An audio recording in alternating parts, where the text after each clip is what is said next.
If you work with people for long enough, you're going to notice something. Two people will face the same challenge, and one person gets really overwhelmed and frustrated, and the other person gets curious and engaged. What's the difference?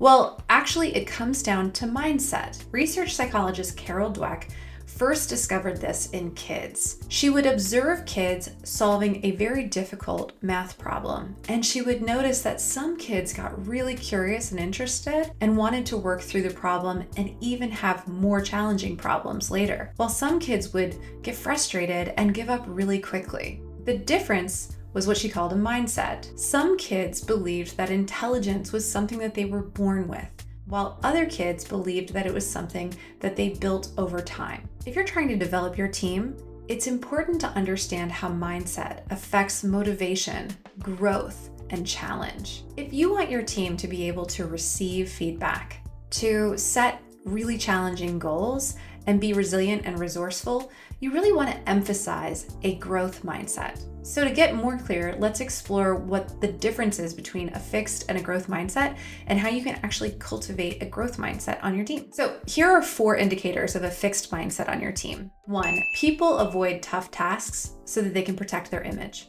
2, feedback feels personal and not helpful. 3, people constantly compare themselves to one another, and they tend to blame one another when mistakes happen. And 4, mistakes generate a sense of defensiveness. In response, teams learn to play it safe. Okay, so let's contrast this to the indicators of a growth mindset on a team. 1, people will be leaning into challenge.